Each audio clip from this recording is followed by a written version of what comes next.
السلام علیکم ناظرین، ہم نے اس ویڈیو میں قومی اسمبلی میں تحریک عدم اعتماد پر ووٹنگ کے پورے عمل اور اس کے بعد کی صورتحال کے حوالے سے قارئین کے ذہنوں میں اٹھنے والے چند اہم سوالات کے جواب دینے کی کوشش کی ہے۔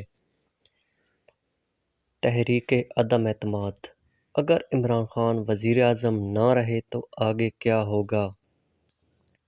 پاکستان میں حزب اختلاف کی جماعتوں نے وزیر اعظم عمران خان کے خلاف قومی اسمبلی میں تحریک عدم اعتماد جمع کروانے کے بعد عددی اعتبار سے بظاہر واضح برتری حاصل کر لی ہے اور اس حوالے سے ہونے والی ووٹنگ میں ممکنہ طور پر عمران خان کی وزارت عظمیٰ ختم ہو سکتی ہے۔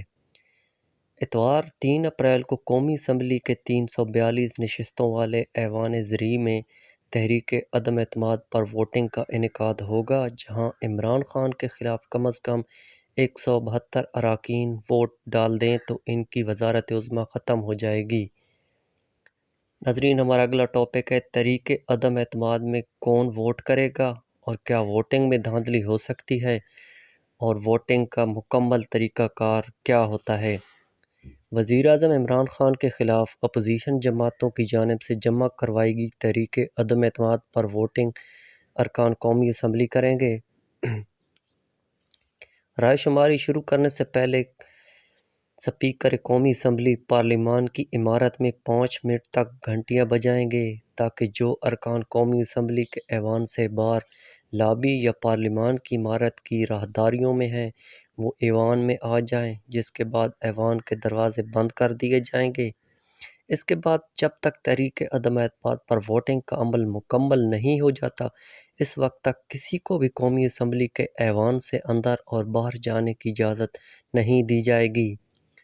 ووٹنگ کا عمل شروع کرنے کے لیے سپیکر قومی اسمبلی ایوان میں تحریک عدم اعتماد پڑھ کر سنائیں گے اور ایوان میں موجود ارکان قومی اسمبلی سے کہیں گے کہ جو ارکان اس تحریک کے حق میں ہیں وہ ایک طرف موجود گیلری میں چلے جائیں جہاں پر قومی اسمبلی کا عملہ موجود ہوگا اور جو ارکان کی حاضری لگائے گا۔ ارکان قومی اسمبلی اس وقت تک ایوان میں واپس نہیں آئیں گے جب تک سپیکر قومی اسمبلی دوبارہ گھنٹیاں نہیں بجاتے۔ اس کے بعد گنتی کا عمل شروع کیا جائے گا اور گنتی مکمل ہونے کے بعد سپیکر تحریک عدم اعتماد پر ہونے والی گنتی کا اعلان کریں گے۔ کیا ایسا پہلی بار ہوگا کہ کوئی وزیر اعظم تحریک عدم اعتماد کے نتیجے میں گھر چلا جائے؟ اگر یہ تحریک کامیاب ہو جاتی ہے تو یہ پاکستان کی تاریخ میں پہلا موقع ہوگا کہ کسی بھی وزیر اعظم کے خلاف تحریک عدم اعتماد کامیاب ہوئی ہو۔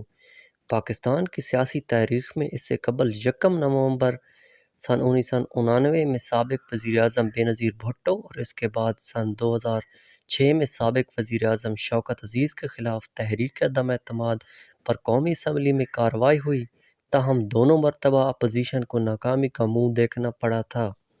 ناظرین، اگلا ہمارا ٹاپک ہے اگر عمران خان وزیر اعظم نہ رہے تو پاکستان کتنے وقت تک وزیر اعظم کے بغیر رہے گا؟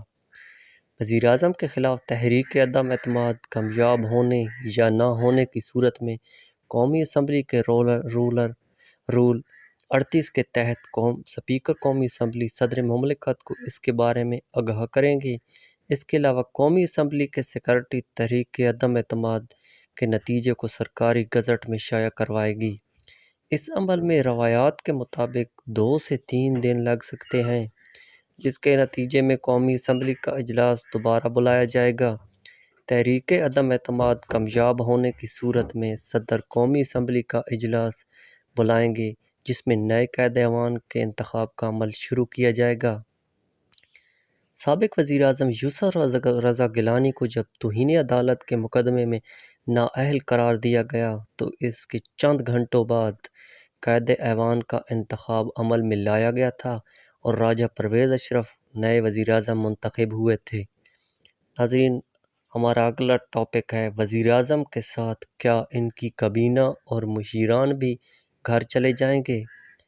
وزیر اعظم کے خلاف تحریک عدم اعتماد کامیاب ہونے کی صورت میں پوری کابینہ تحلیل ہو جاتی ہے اور اس کے بعد وزیر اعظم کے معاونین خصوصی بھی اپنے عہدے پر برقرار نہیں رہ سکتے۔ جس وقت وزیراعظم کے خلاف تحریک کے عدم اعتماد کامیاب ہو جاتی ہے تو اس کے بعد ان کا VIP سٹیٹس بھی ختم ہو جاتا ہے۔ ناظرین، اگلا ہمارا ٹاپک ہے اگلا وزیراعظم کیسے منتخب کیا جائے گا۔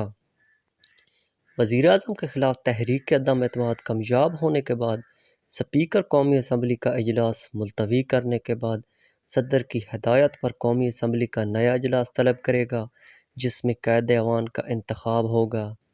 اس حوالے سے قومی اسمبلی کے رولز میں واضح طور پر ہدایات نہیں ہیں، لیکن روایات کے مطابق 2 سے 3 دن میں اسپیکر قومی اسمبلی کو اجلاس طلب کرنا ہوگا اور اس اثناء میں صدر پاکستان آئین کے آرٹیکل 94 کے تحت انہیں اگلا وزیراعظم منتخب ہونے تک عہدے کی ذمہ داریاں پوری کرنے کے لیے کہہ سکتے ہیں۔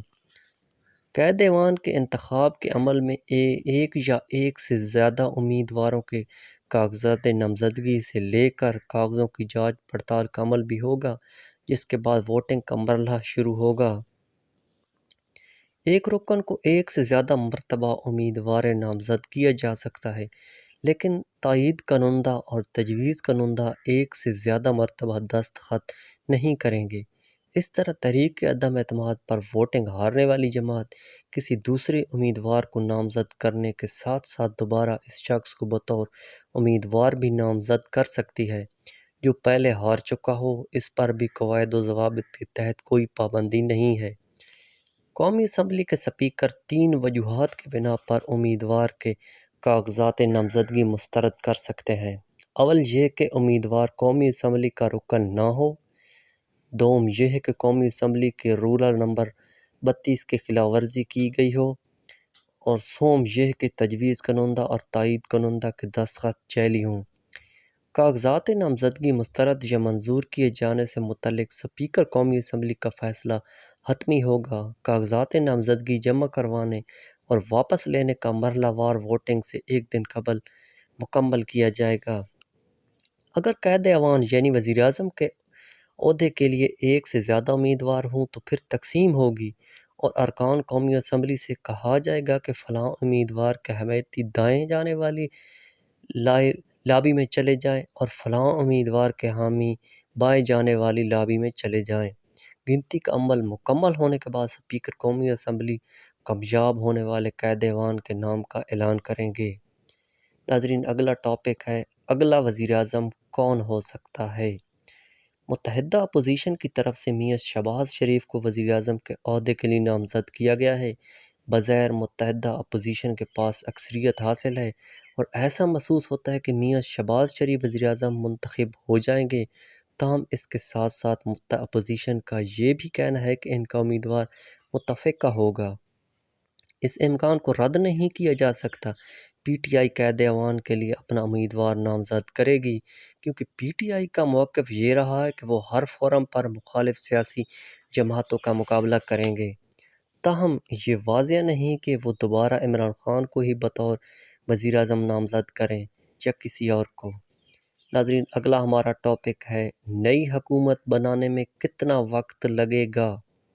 قائد ایوان کا انتخاب ہونے کے بعد اسی روز صدر مملکت منتخب ہونے والے امیدوار سے وزیراعظم کا حلف لیں گے، جس کے بعد وہ اپنا عہدہ سنبھال لیں گے۔ اس کے بعد اسی روز مختصر کابینہ حلف اٹھائے گی، جس کے بعد وفاقی کابینہ میں توسیع کا عمل جاری رہے گا۔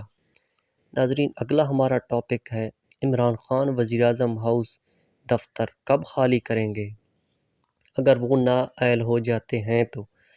جس روز وزیراعظم کے خلاف عدم اعتماد کامیاب ہو جائے تو عام روایت یہ ہے کہ وزیراعظم دوبارہ اپنے دفتر نہیں جاتے، بلکہ اگر ان کا ذاتی سامان اسی دفتر میں پڑا ہوا ہے تو ان کا عملہ وہ سامان سابق وزیراعظم کے نجی رہائش گاہ پر پہنچا دیتا ہے۔ عمران خان ویسے بھی اپنی نجی رہائش گاہ یعنی بنی گالہ میں رہتے ہیں اور ان کی رہائش گاہ کو وزیراعظم ہاؤس کا درجہ دیا گیا ہے، جبکہ ریاستی وزیراعظم ہاؤس کو محض سرکاری مصروفات کے لیے ہی استعمال کیا جاتا ہے۔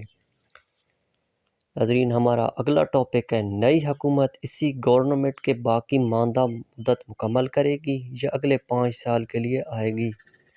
متحدہ اپوزیشن کی طرف سے اس بارے میں یہ بات واضح طور پر نہیں بتائی جا رہی، تاہم ان کا کہنا ہے کہ انتخابی اصلاحات کرنے کے بعد قبل اس وقت عام انتخابات کی طرف جایا جا سکتا ہے۔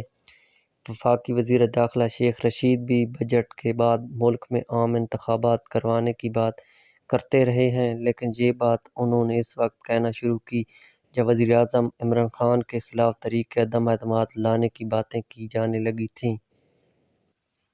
ناظرین، اگلا ہمارا ٹاپک ہے، کیا صدر عارف علوی ہی رہیں گے؟ اگر اسمبلی تحلیل ہو جاتی ہے، عدم اعتماد تحریک کامیاب ہو جاتی ہے تو متحدہ اپوزیشن کی طرف سے صدر عارف علوی کے مواخذے کی بھی بات کی جا رہی ہے۔ ان کا کہنا ہے کہ چاروں صوبائی اسمبلیوں سے صدر عارف علوی کے خلاف مواخذے کی تحریک کو کامیاب کروائیں گے۔ اس کے علاوہ متحدہ اپوزیشن نے قومی اسمبلی کے اسپیکر اور ڈپٹی اسپیکر کے خلاف بھی تحریک عدم اعتماد لانے کا ارادہ ظاہر کیا ہے۔ ناظرین، اس ویڈیو میں ہم نے آپ کو مکمل رہنمائی دی ہے کہ اگر خدا نخواستہ تحریک کے عدم اعتماد کامیاب ہو جاتی ہے تو اس سے مرحلہ وار کیا کیا طریقہ کار ہے۔ تو ہماری ویڈیو کو زیادہ سے زیادہ شیئر کریں، لائک کریں، ہمارے چینل کو سبسکرائب کریں اور بیل نوٹیفیکیشن آئیکن کو دبا دیں تاکہ ہماری آنے والی ہر نئی ویڈیو سب سے پہلے آپ تک پہنچے۔